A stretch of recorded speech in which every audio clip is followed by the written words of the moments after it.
Good afternoon, everyone. It's 1 o'clock. We're coming out of recess from our morning session to consider several land use items. I'm pretty sure know everybody in the room. You got 3 items on the schedule today. One is picking up the continuation of the Burnco EDZ site plan. There's Miller Ranch service plans, which were noticed but will be continued till January 26th. And then a consideration of Spring Valley Ranch filing 7. So just like last time, these all run in generally the same format. Staff will present. We may or may not have questions for staff at that time. We'll ask the applicant to present again questions, potentially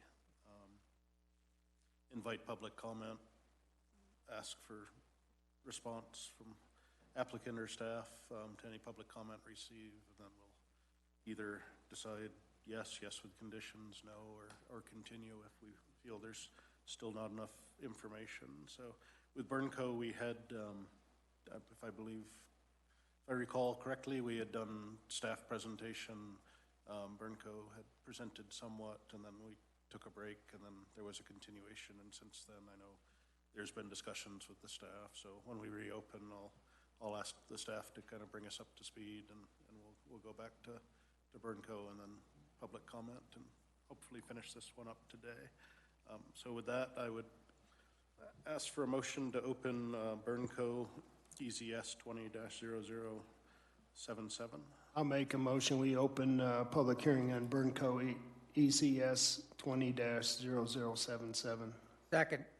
We have a motion and a second to reopen the Burnco hearing. All in favor, please say aye. Aye. Aye. Motion carries. We're in public hearing. Matt, if you could kind of bring us up to speed on what was discussed between the 2 meetings. Yes, sure thing. This is Matthew, land use planner with Community and Development Services. And just to cover again that this is a EDZ site plan for a concrete batch plan associated administrative building on Lot 5 of the Prairie View Industrial Park. And would you like me to skip through the general process and items I covered previously? Got it. And I can go back to any of this material upon request as well. So just to summarize, since a lot of the talks and concerns that were disclosed previously were in regards to water, I will cover that situation in detail and then go back through on the review criteria as well as the conditions of approval. I feel that would be appropriate. So for the potable water, this water will be provided in entirety by Summit Park Metro District via a water line extension that runs through an easement on the northern edge of the property. This is currently in progress as it's being constructed, and details have been finalized with the property owner as well. One thing that you'll find with the conditions is that the well that will be used for this potable water source will be it will need to be re-permitted to be used for the change in place of use application. And we do have an easement on file that was part of the conditions of approval, I believe, for the Prairie View subdivision to get an easement recorded for the 6 Arrow East property, which has been done by the property owner. And to kind of preface where we were on December 15th, it's really a matter of how we wanted to calculate the 300-year water supply. And what was proposed previously was 2 different water supplies, or 2 different wells, I suppose, for industrial water. The first being from the Arapahoe Aquifer for the first 100 years, and then a transition to the Laramie Fox Hills for the following 200 years. Regardless of calculation, there were several flaws with this, as the water supply wasn't sufficient in certain areas depending on how you calculated it. And the Burnco proposed usage was a figure that they provided to us, which wasn't in relation to the water supply that was available to them. So where we are presently, from years 0 to 300, we're calculating it off the whole period, and using the aquifer lifespan approach of 300 years, that regardless if you're using a well for 100 years, we are still going to be dividing it by that 300-year standard. So where we are currently is that the Arapahoe Aquifer will be used to its maximum, which will be 7.18 acre feet per year. We won't touch the Laramie Fox Hills as a part of this approach. That's essentially just an additional supply, as the cost to drill another well at this time would be astronomical. And what's being proposed is that the Legacy Business Park through Summit, the Water District, will be using their ownership of that 70% of the water underlying that property for Burnco. So this equates to approximately 3.3 acre feet per year after all is said and done. And when those numbers are added together, Burnco has proposed a supply which they are happy to agree with, 10.4 acre feet per year, which will fall below that Arapahoe supply underneath Prairie View, as well as the Arapahoe supply between Legacy Business Park, which Summit Business Park will be providing, or Summit Park Metro District will be providing to Burnco. However, in order to do so, a change in place of use application will need to be filed with the Division of Water Resources and the Groundwater Commission, which the applicant has agreed to go about as a condition of approval for this project. So to go back through the review criteria again, just in case there was any materials that might have been missed from the previous meeting. So the review criteria through the EDZ site plan standards, determining if the use is in harmony and compatible with the surrounding area and neighborhood. And we're acknowledging that the EDZ has allowed for the commercial industrial development along State Highway 86 that we've seen today with 6 Arrow East, Legacy Business Park, Summit Business Park, and the Kiowa Industrial Park across the highway as well. And the other adjoining uses in the area are agriculture and nature, but they have the same ability as these subdivisions to pursue this industrial or commercial type use in the future. The use will not have an undue burden on available infrastructure subject to mitigation, and we found that the subdivision is still completing some of its early infrastructure improvements, namely with that water line extension and the completion of Allen Ridge Drive, just to note. And the impacts to infrastructure should be minimal, as this type of use was factored into the Prairie View approval in the first place. The use will not unduly increase traffic congestion or burden the existing road system, and the traffic produced by the future business on Lot 5 will not produce more traffic than what was anticipated, as I stated previously, and that as improvements are continued to be made on the behalf of the property owner to address these traffic situations as they arise. The use will not cause significant air, odor, water, noise, or light pollution, and given the type of proposed use and the business practices that have been described to our department, we don't believe air, odor, water, noise, or light pollution is anticipated to be anything substantial.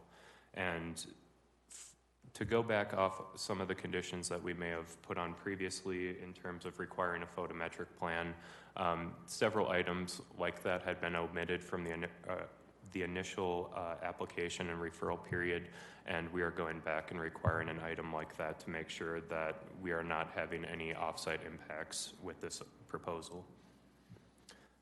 In terms of sanitation, I'd like to acknowledge that the applicant is working closely with our public health department to make sure that any sanitation requirements that might exist for this type of property will be addressed. Speaking to landscaping, buffering, and screening, I'll state that the applicant has provided some screening through landscaping with ponderosa pine and gamble oak along the southern edge of the lot, which is abutting an agricultural property that is not within the EDZ. So a lot of the landscaping and buffering have been provided in this area to provide some sort of mitigation. And just stating from a review standpoint, the siting of the building being located as proximate as it is to State Highway 86 is very advantageous in terms of buffering and really having the use in a preferential location on the lot. And for the last set of criteria here, the use will not be otherwise detrimental to the health, safety, and welfare of our present and future inhabitants. And I'd acknowledge that the applicant has been keen to address any and all issues raised by us and our referral agencies when prompted, and the use itself If the use itself supplanted by the business's operations elsewhere will not compromise the health, safety, and welfare of our inhabitants whatsoever based on their business practices. And for the supplemental standards, none apply to this use. With that in mind, Community and Development Services recommends that the Board of County Commissioners approve this requested Burnco EZS 200077 EDC site plan, subject to the following conditions. And some of these had been tweaked from the previous meeting, not in too detail, and I can cover the changes that have occurred since then. The applicant will be required to remove the public hearing sign within 7 days of a decision by the Board of County Commissioners. The EDC site plan shall not become effective until all fees are paid, conditions of approval are met, and the site development plan exhibit is recorded. Recordation of all appropriate documentation to occur within 180 days of Board of County Commissioners approval. The Prairie View Industrial Plat Notes will be included within the recorded exhibit. Record a completed private road maintenance agreement for Prairie View Industrial, Allen Ridge Drive before building permit approval can be issued. All conditions of approval for the Prairie View Industrial subdivision will be met prior to the issuance of any building permits associated with the development of Lot 5. Well permit 78382F will be re-permitted and approved before the issuance of building permits for Lot 5. For a reminder, that well is specifically for the potable water use supply. Condition 8, the applicant shall submit a photometric plan with full cutoff design and no offsite glare to adjacent properties prior to issuance of building permits for Lot 5. The new condition that we asked for, the applicant shall apply for a change in place of use application with the State of Colorado Division of Water Resources to utilize the water supply available in permit 787BD to meet the county's 300-year water supply requirement before issuance of building permits for Lot 5. The condition that was removed was in regards to Summit Park's service plan amendment that has been removed at this time. Other than that, that concludes my presentation. Thank you, Matthew. And I'd also like to thank the Leaks for being here with 6 Arrow East, because I know, and the attorney for Summit. Do we have anybody from Prairie View present? I don't believe so, but anyway, this has just been a extremely complex one to put together with the several different entities. We generally don't have what was originally kind of an off-site water provider that's now included in your service plan, the water ownership with Prairie View, not necessarily Burnco, and then passing to Summit to make sure everything was brought together in order that the water usage for this makes sense for a county that depends solely on aquifer water. So I've got a definition question Yeah. to ask. When you say re-permit the well for the potable water, is that the existing well at Summit? That is correct. Okay, it has nothing to do with the the Arapahoe well that will be, okay.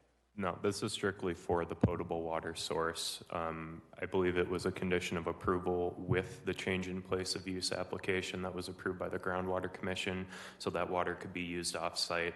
Part of that approval was to get that well re-permitted. I just wanted to make sure I was thinking about this right well. yeah, so at this point, I would ask Burnco to come up. I know I think we didn't get fully through your presentation last time before we kind of broke up for questions. I know one of the water was by far the primary thing. I know I was concerned about dust mitigation. Would like to hear some of that, and then just kind of the plans for buffering with, you've got your nearby neighbors behind you. Just.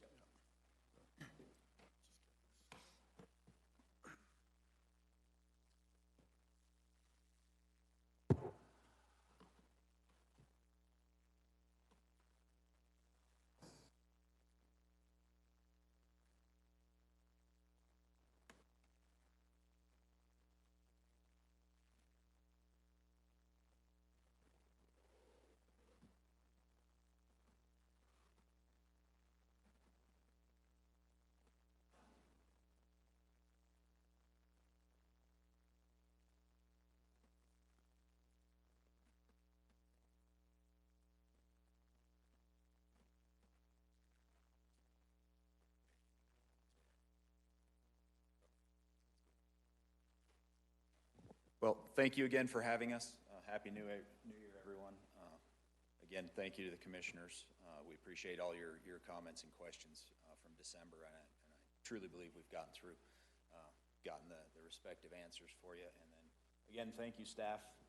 You guys have done a great job. Appreciate that. So I won't bore you with too much of the background of Burnco, since we did go through that last time. Want to just give a quick, brief overview of what our territory is. Sir, just for our clerk, I know she'd like your name and address for the record. I know she got it before, but Rob Vanderscoff, thanks. 301 Centennial Drive, Milliken, Colorado, 80543. And again, Rob Vanderscoff, General Manager of Burnco, Colorado. So as you can see, this is our territory. Our business began about 47 years ago in rural Weld County, so we understand agriculture. We understand being good neighbors. We don't want to do anything that's a detriment to the current inhabitants of the areas. We just want to provide a good product, a good service for the building of the community. We currently run 5 mines and 8 concrete plants.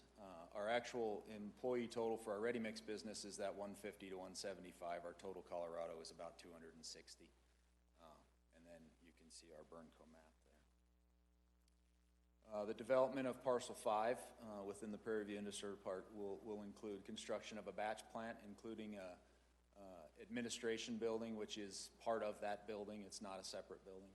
Future industrial pad on the southern half of the site to be graded and left for historical until future development. The road entryways and the culverts have been taken care of, I believe, by the landowner. The settling and detention basin is Andy Rodriguez will talk a little bit about that here in the next couple slides. The potable water will be supplied by Summit Park to the west, and a non-tributary well for the industrial purposes, as we're going to speak about here in a few minutes, as Matt also outlined. Traffic, about 8 to 12 truck trips per hour average, with 20 max trips during the peak AM hour to build out. I know you had a question, Mr. Chairman, last time that our normal operating hours are usually 6 AM to 6 PM. And then the economic benefits to the community, like we talked before, 10 to 20 employees operating at the batch plant. We'll have mixer operators, we'll have a loader operator, 2 on-site plant operators, and then there'll be a management team that comes in and out. We're excited to bring new jobs to the community and the local area. So, with that, we're on the next slide. Do you have any questions for me, or do we want to go through the whole presentation? Okay, sounds good. Andy Rodriguez will take it from here. Thank you. Andy Rodriguez, Civil Resources, 8308 Colorado Boulevard, Firestone, Colorado, 80504. I'm helping with the permitting process and some of the engineering for Burnco. So I'm a consultant to Burnco. The project is located approximately 2 miles west of Kiowa, where we're at. The land currently is fallow ground, as seen in this photo. Prairie View is the whole entire bold red area, and then the long skinny lot in the middle is the approximate location of the proposed concrete batch plant. So as just briefly discussed before, the water supply will come from Summit. Potable water will come from Summit to the west and piped in underground pipeline that'll provide potable for the whole entire subdivision. This infrastructure will be supplied by Prairie View and then, service to the Burnco operations.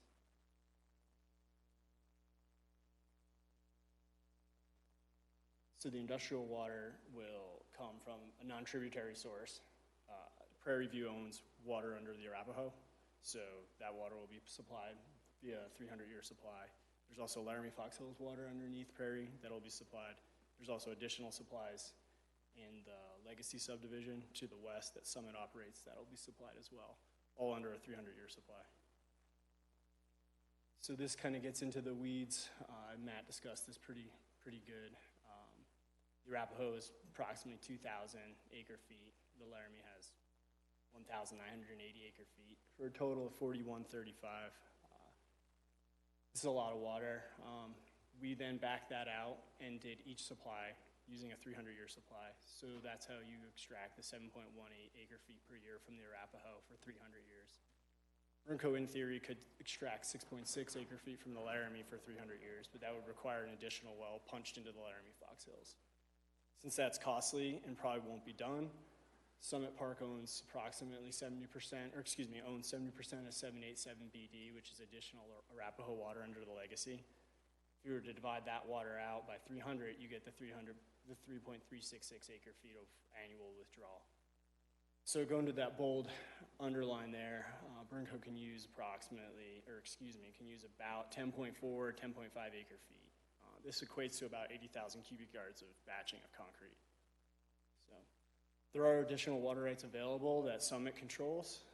It would require, punching a well into Laramie Fox Hills and using a 300-year supply. That's an additional 3.29 acre feet. So if that Laramie Fox Hills and the additional Laramie Fox Hills under our prairie could be utilized, it's almost 10 more additional acre feet.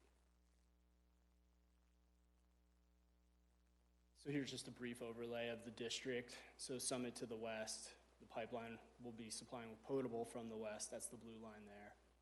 And then that water will proceed for potable use for the Prairie View lot and Burnco's use. And then the proposed deep well location is shown approximately. That would be the Arapahoe water, the 7.1 acre feet of annual withdrawal. And then additional infrastructure would have to be utilized for the proposed Arapahoe from Legacy, so piping over as well. That concludes my portion. So Bob Hahn will talk about the batch plant and the existing plants.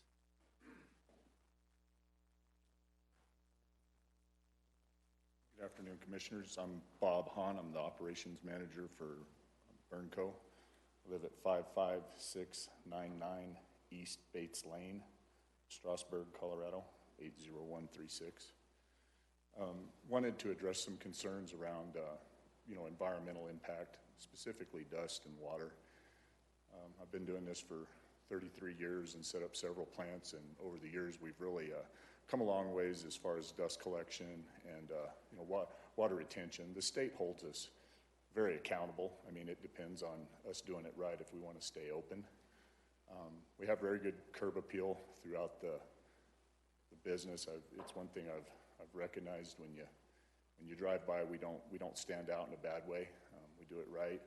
I think being privately held gives us a little bit of leeway to where we can interact more personally with the neighbors and meet what needs to be done to be good neighbors. So that's what we fully intend to do. Let's see, I think I've got another slide here showing you a couple plants. Fort Lupton, like Rob had alluded to, we do a lot of business in the rural areas and not so much right in the middle of the big cities. So we do know how to set it up to blend in with the countryside, if you will. Both of these plants this was Fort Lupton, and I think that's all I had to show. But we're also in Milliken, and we have a plant in Windsor. So just wanted everybody rest assured that, as far as dust, we do daily, weekly, and monthly inspections, and then also, through our permit, we're held to a standard as far as opacity goes, and then any discharge water needs to be sampled. Just as a curiosity, I'm showing my ignorance here on how all of this works. You got those towers there. Does one of them hold water? Just tell us how that works. I betcha. The silos on the side are for cement and fly ash. And then all the plant inside the belts and everything where we load the trucks, well, you can kind of see underneath the one side on the bottom picture. The trucks load out there, but on top of the silos is our dust collection. So when we unload cement into the silo and when we take it out, it all gets recycled. And the same with the water. We won't, when we look at water, that is a precious resource. We also recycle that to wash out our trucks and drums, and we can even batch with a small percentage of it. The water is inside. Yeah, we'll have tanks. Yeah, we heat our water in the wintertime, so you'll have a water heater in there and heats the water. Good question. Yep. Depending on the mix, I think Andy's factored it at between 41 and 48 gallons. The higher the strength, the more water. I mean, an average, we usually sell like 3,500 PSI concrete as a good average. Can go up as high as whatever we need. Come do all those road repairs you see, that's a 6-hour mix. They can do it pretty quick. We really wanted to emphasize, you know, the good neighbor thing. I mean, I'm rural also, and I understand the impact this has on communities and, you know, whatever we can do to be good neighbors. And supply you know, it's not just, you know, roads and houses, it's also every farm, ranch, and everybody needs concrete once in a while, and we're here to supply that. Now, one of the previous gentlemen mentioned that there would be some kind of a nursery kind of trees and things like that. One of the things that we got the people that were approved for drill tech is to state that they would enter into an agreement with the adjacent neighbor so that it was compatible. Everybody has their own idea of what looks good. Yep. We would expect you to visit with the neighbor and come up with something that's mutually acceptable. Yep, that's fair. I think what we have in there, Ponderosa Pines, is that what, on the south side? Is that what everybody's using now? I think it's kind of the countryside when you look at it. So. But no, we'd definitely be open to that.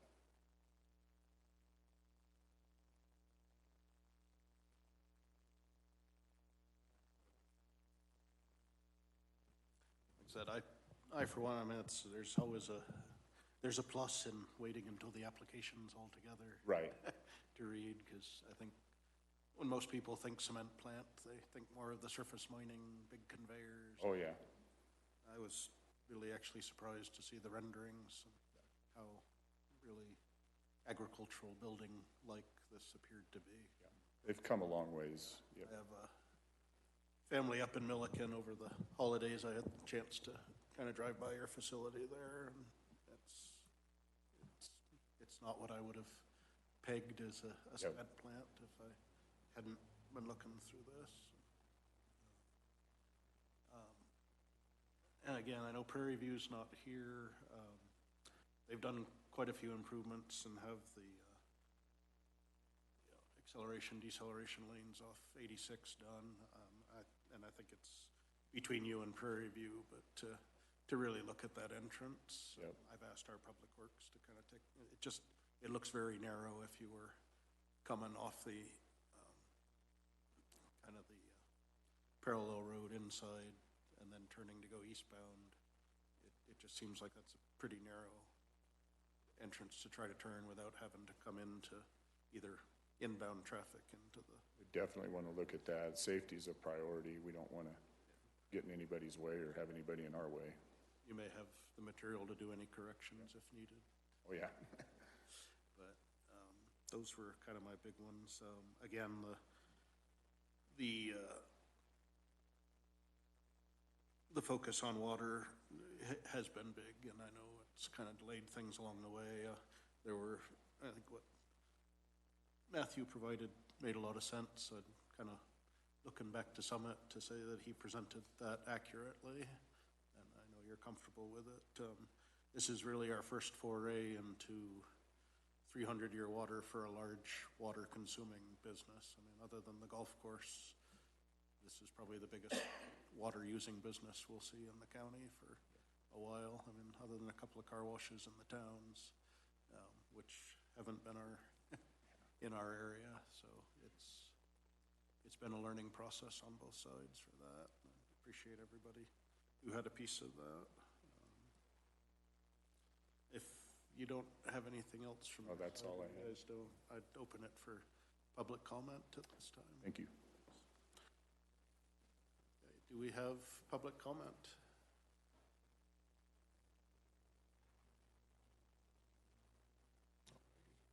And Amanda, I don't believe we had anybody that wished to be called or sent any written comment. Okay, thank you. So with that, I would close public comment. If we have any other questions or comments, we'll... Yeah, I've got a couple questions for Matthew. Is the conditions of approval, we talk about the water usage is limited to the 7 acre-feet per year. Who is responsible for monitoring that? In terms of responsibility, I don't have a good answer to that question, but it will be monitored by multiple parties coming from Summit Park, as they are the owners of that water. Once that well is completed, that has been deeded or will be deeded to Summit Park from Prairie View and Big Pine Real Estate, which owns the property currently. And the water underlying Legacy Business Park, which will be used to augment the water usage for Burnco.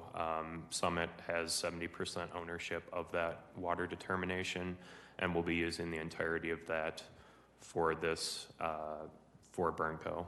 But the only way you can get to that water under Legacy or under where Burnco is going to be is by drilling another well. Correct. So coming back to it, will Summit be monitoring the 7 acre-feet per year? They will. And if you want to speak on that, that's fine, Russell. Yeah, I think it's outside of the conditions we can put on Burnco, but I think probably our expectation is an annual report on usage from Summit, if that's a possibility. Yeah, we'll be monitoring all of that. I know you're... Russ Newton, 7400 East Orchard Avenue, Suite 3300, Greenwood Village, Colorado 80111. And yeah, we will be, it's ultimately the district's responsibility to monitor all of its wells, per state requirements. And in this case, we will be leasing back the right to operate and maintain and use the well and supply the water to either Burnco or Prairie View, the developer. And they will have the contractual obligation to do the monitoring, do the metering, all of that. It's ultimately our responsibility to make sure that's being done. So we have a vested interest in that, and would be able to compile that and provide that as part of the district's annual report to the county. Okay, that would be appreciated, because again, this is kind of a little different than we Yes. generally operate, where we've got an off-site customer for a special district. Generally, they're all kind of combined into one. But does that get to Yes, where you and were just to make sure I was listening carefully enough, once the Arapahoe well is drilled, that's when the ownership of the water will be conveyed to Summit? Correct. So Summit currently owns all other water underneath Prairie View other than Arapahoe. The only reason why the developer still owns the Arapahoe water is because the well applicant and permit holder must also own the water. So when that is all completed and the well is drilled and ready to go, they will turn that over to the district. And there's a paragraph in your agreement with Burnco or whoever that if additional water is needed from the Laramie Fox Hills, either under Legacy or under the rest of it, there will be some kind of a documentation of... So right now, the lease that is in place is strictly for the Arapahoe water under Prairie View. We would then revise the lease to add the Legacy water when that's needed. And if there was a need to drill into the Laramie Fox Hills and supply some of that water, that would be part of the infrastructure that's required under our service and inclusion agreement. So there's no desire to commingle the two aquifers? Commingle production from the... No, we do not have any plan, I don't believe any plan for simultaneous production or drawing of water. I think the plan is to rely solely on the Arapahoe at this point. Yeah, I guess just to clarify in my mind, and I know it is complex, but once this is complete and the Arapahoe waters are also turned over to Summit, pretty much it's all Summit water underneath that's part of. Correct, yeah, so, Part of the one metro district, separate from the surface, so. yeah, so our ultimate goal is to consolidate the various determinations to the extent that they can be used and drawn from, anywhere within the district. And that's the long-term goal. Yeah, and we do have just over 13,677 acre feet in water rights, and only the 2160 acre feet in 5BD has been put to use. So certainly, once that's all kind of consolidated and everything, should have plenty. I look forward to that. It becomes simpler. Yep. I mean, generally, then we're just looking to a water provider that, if for future, can you provide this water within? It's a yes, no. This was kind of building it in flight, so. Sure, yep. Appreciate that. Any other? Just one more question, and then I'm done, is if the 7 acre feet of water is insufficient and you don't have access to the Laramie Fox Hills, if that's where is there some talk about bringing water in from a third source? There has not been discussion beyond the Arapahoe and the Laramie Fox Hills as far as the source for. But once you get to the 7 acre feet, you're done for the year.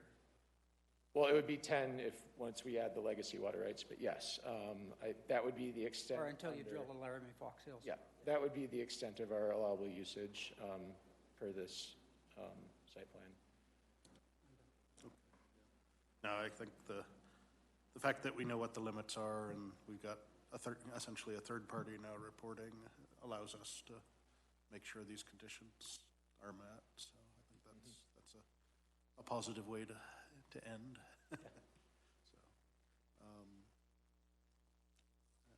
I'm good. Yeah. Okay. Thank you. Thank you. Any other? Agreements. If you go past the 7 and you go to the Laramie Fox Hills and that kind of thing, I didn't see in the conditions of approval that you'd have to file an amended something or another with our planning department.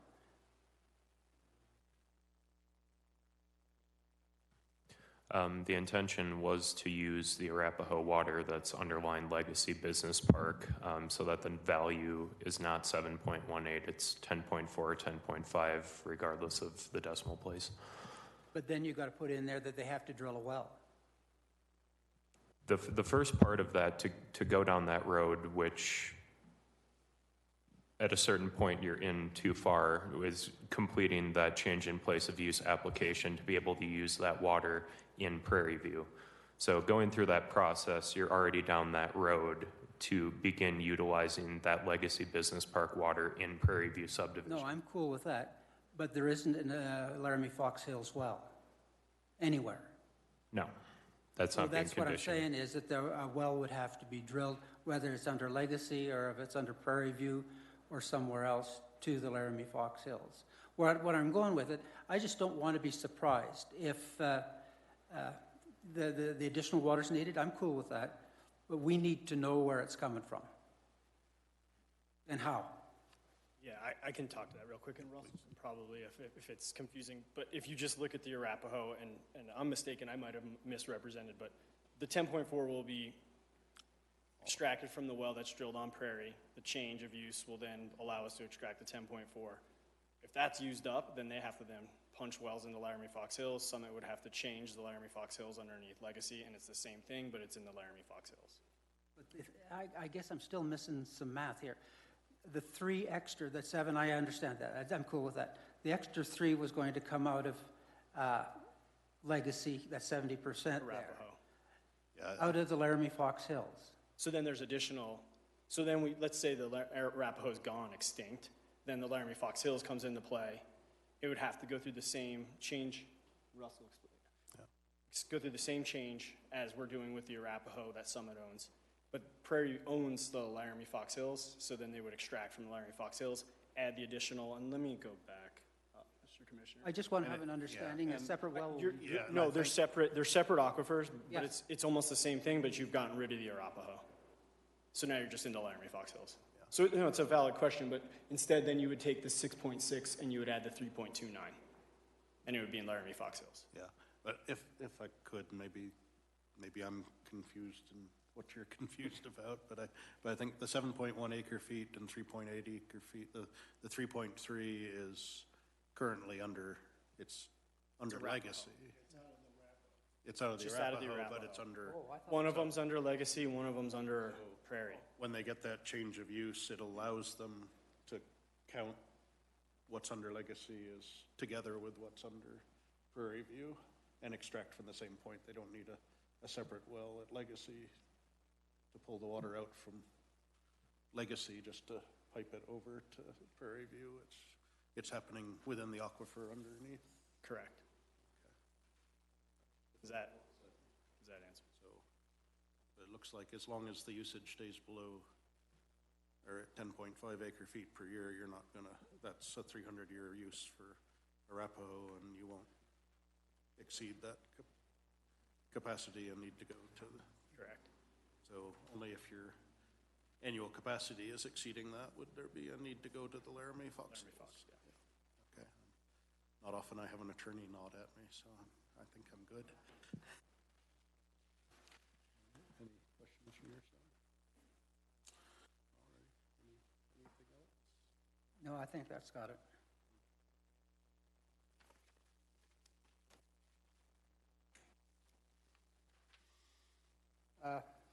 Mr. Chairman, I move that we approve Burnco EZS. I would like to say EZS, but EZS 20-0077 with the conditions of approval. I'll second, and I guess we need to make sure that the applicant is, you're, with the condition of approval, you're ready to accept those. I had one question. Matt brought up one condition. I think it was 7. It was the road. It was like 6 or 7. It was the road maintenance agreement. Yeah. For Burnco, the confusion I have with that is that Burnco is a lot owner or a lot utilizer inside Prairie View. I don't understand how they would have, you know what I mean, the road maintenance. Like Prairie View should have, do you want an internal document like with?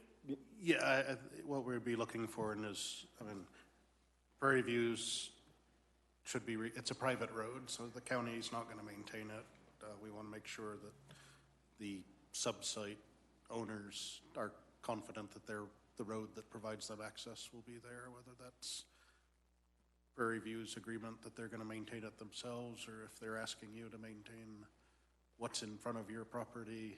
We just need to make sure that since we can't provide a surety to the fire districts that they've got a road that can get to everybody, that has to exist somewhere. So I think a great concrete road would be awesome, but that's.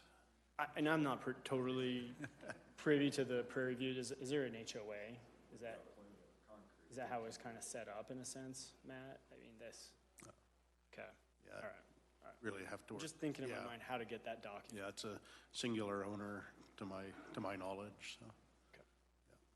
Yeah. Then Bronco's. Yeah. Okay, thank you. So we have a motion to approve with the conditions that were presented. Burnco's accepted the conditions. So at this point, I'd ask for a vote. All in favor, please say aye. Aye. Aye. Aye. Motion carries.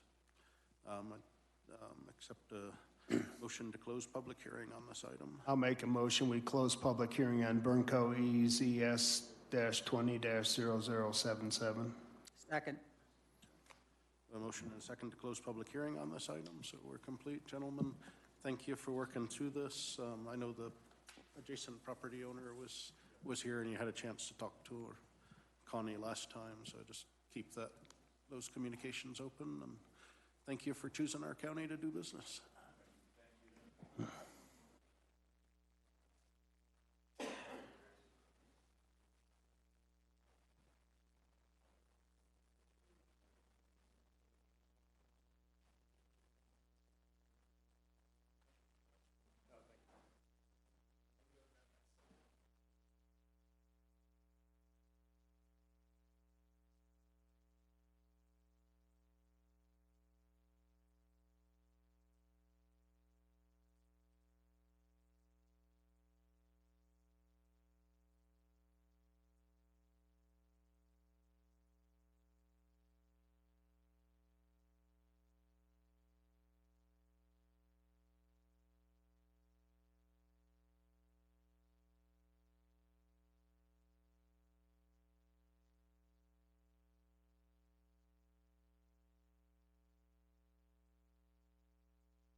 was so focused on the Laramie Fox Hills that, Yeah. Yeah. because that'll require another.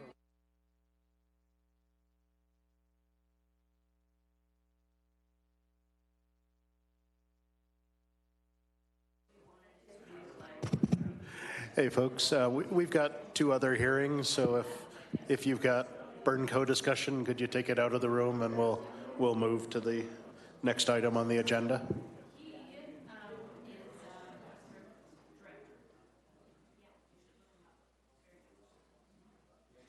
Thank you. Thanks. All righty, so the next item that we have is continuation, further continuation of the Miller Ranch Service Plan amendments, SR 21-0044. I'm assuming these slides are for the next, okay, yeah, so I would accept a motion to continue Miller Ranch Service Plan amendments, SR 21-0044 to January 26, 2022 at 1 p.m. I'll make a motion we continue Miller Ranch Service Plan Amendment SR-21-0044 to January 26, 2022 at 1 p.m. Second. Okay, I have a motion and a second to continue the Miller Ranch Service Plans until the 26th of January at 1 p.m. All in favor, please say aye. Aye. Aye, motion carries. All righty, next item we have, last item today is a hearing on the final plat approval for Spring Valley Filing 7, FP 21-0052. I'd entertain a motion to open public hearing on this item. I'll make a motion we open a public hearing on Spring Valley Ranch Filing 7, FP-21-0052. Second. I have a motion and a second to open public hearing. All in favor, please say aye. Aye. Aye, we're in public hearing. Alrighty. I think everybody here has seen this at least once before, so. Room cleared out. Yeah, burning question in the presentation from either side is, how many filings will there be in Spring Valley? 10, okay, thank you. Okay, so with that, I'll turn the mic over to you, Jen, for the staff presentation. Thanks very much, Chris. I am Jen Click, Land Use Planner for Elbert County, and we are looking at Spring Valley Ranch Filing 7, which is a request for final plat approval on 135 lots for Filing 7. Our landowner, Spring Valley Land Investments, we're joined today by Jim Marshall. CJ Kirst could not join us today. And this filing is in the northwest kind of corner adjacent to the golf course. Their application was submitted on July 15th of 2021. They did a single referral process. Hearing dates were scheduled for December 21st for PC and today, January 12th for BOCC. Planning Commission was held on December 21st and they recommended approval 6-0. As you can see, Filing 7 is to the west of the golf course, which itself contains a flood zone. And Filing 7 does contain some riverine wetland and freshwater ponding areas, but these are being mitigated with an approved grading plan and 2 detention water quality ponds that will be built to state spec.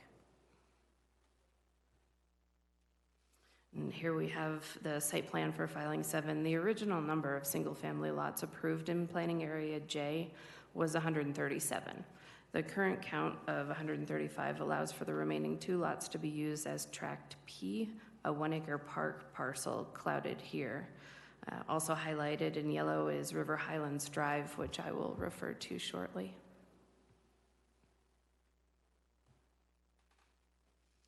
So this is our list of responding referral agencies. We received no objections, although the Elbert County Assessor's Office has an outstanding issue regarding the street name River Highlands Drive. The developer does not, however, support changing this name again. It was originally approved as Doral Loop. At the request of the county, it was changed to River Highlands Drive, which was the name recommended by the county at the time. A technical plat correction was issued, and street signs are already in place for those roads. Only other comments we received were from CORE, who sent red lines to ensure that proper utility easements were included, which the applicant has addressed. There are 5 specific criteria examined in the final plat review process. Criteria 1 addresses water, for which the subdivider has provided a will serve letter for filing 7 from the Spring Valley Metro District. This district has previously provided proof of supply that was deemed sufficient and approved by the Colorado Division of Water Resources for the PUD. More specifically, Spring Valley Metro District number 1 is the operational district that provides the water and sewer service, while Spring Valley Metro District 6 is the infrastructure financing district for the planning area. District number 1 currently serves over 400 occupied homes and does have the adequate water and sewer capacity to serve all 135 lots. Criteria looks at sanitation, and staff finds that that same will serve letter from Spring Valley Metropolitan District also applies here. Criteria 3 looks at natural construction hazards, and while no hazard areas have been identified, expansive soils are indicated in the preliminary geotech study. Additional soil treatment and associated compaction tests will be required, and foundations will have to be designed appropriately because of that. For criteria 4 and 5, staff finds that the proposal complies with regulation and supports the implementation of the comprehensive plan as it is guided by the residential development, economic growth, and transportation goals. Elbert County residential development encourages a range of lot sizes and residential densities associated with available roads and infrastructure, while emphasizing the designation of open space and the preservation of areas of visual, historic, and natural consequence. Our policy RD2 specifically refers to clustered residential development patterns on lands within 1 mile of paved roads, as County Road 166 is here. And Community and Development Services recommends that the Board of County Commissioners approve the requested Spring Valley Ranch Filing 7 FP 210052 final plat with the following conditions. The first 3 are our standard. The sign needs to be removed within 7 days of a decision by the Board of County Commissioners. The final plat is not going to be effective until all fees are paid and the exhibit is recorded. Recordation of all documentation needs to occur within 180 days. And then the individual conditions identified for Spring Valley 7 are number 4, all final red lines on the project exhibit must be completed prior to recordation. 5, the final agreement in writing must be reached regarding the street name River Highlands Drive, and proof of the agreement must be submitted to CDS. Any additional changes to the exhibit as a result of this agreement must be completed prior to recordation. And that'll do it. Thank you very much, Commissioners. Any questions or comments? Jim, if you'd like. Just relative to the street name, River Highlands Drive, I had an opportunity to talk to Greg Tolles about that last week or the week before, and he did agree that it doesn't make sense to change the name. We've got approximately 90 homeowners that live in that River Highlands area. Emergency services are used to the name as it is, and he agreed that we do not have to change the name. I'll make sure I get that in some kind of written form.